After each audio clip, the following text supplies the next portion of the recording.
All right, so we're diving into The Lean Startup, that book, you know, the one by Eric Ries. Oh, yeah, classic. Total classic. And we're working with some excerpts today, which, let's be real, even for folks who love to read, Yeah. sometimes you just want the good stuff without the whole, you know, I hear that. It's dense, for sure. dense. So this deep dive, this is about getting to the heart of it fast.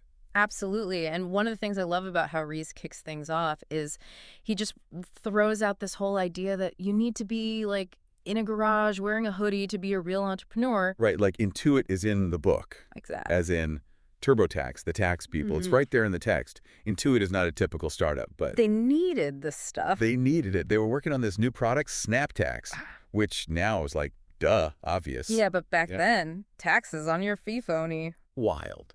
So even for a big company like that, established teams, resources, There's still this huge uncertainty when you're doing something new, which is what Reese is getting at. It's not about the size of your company, it's the uncertainty. it's like I could be, I don't know, the best driver in the world, hypothetically. Sure.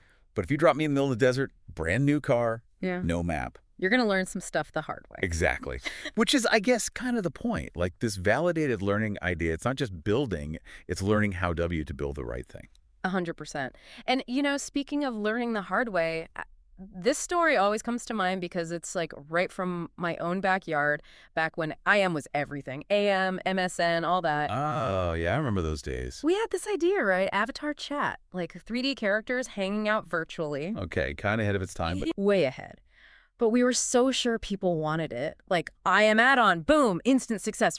Crickets. oh no. It was like trying to sell, I don't know, umbrellas in a hurricane. We were so Right. focused on the tech, so blinded by our own assumptions. That you missed the part where nobody needed it. Exactly. And this is Reese hammering it home, even smart people, even with experience. Right. We get it wrong, hence the MVP. Minimum viable product. Right. Which, let's be clear for our listeners, isn't about being cheap, it's about speed. Speed to learning. What's the fastest way you can test that big, scary assumption? And the MVP, man, Groupon, that's the example that always gets me. Oh, for sure. I mean, picture it, early online deal dates, your Groupon, big idea. Right. And you start with a PDF. PDF. Not even a website.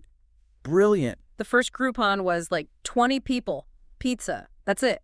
If they'd overthought that, spent months building some platform. Who knows? Exactly. So it's that riskiest assumption, right? The one that could sink the whole ship. That's your MVP target. Find out fast, adjust. Speaking of which, data. This is where we get into like innovation accounting. Sounds scary, but Oh, it can be. Yeah. Reese talks about Grokkit. They were all about agile, new features, pushing code. dizzy busy. But were they actually achieving anything? Right, like spinning your wheels. I've been there. It's a trap. And it comes down to, are you measuring the right things? Yes. Vanity metrics, classic mistake. Grokkit, they had users, they had activity. But was it the right activity towards their actual goal? Exactly. One example I love, they had this lazy registration, right? Try the platform, then sign up if you like it. Sounds good in theory. Lower the barrier to entry. Right.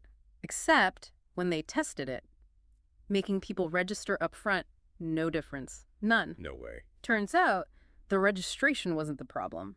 Their marketing, that was the bottleneck. Wrong people. Wow.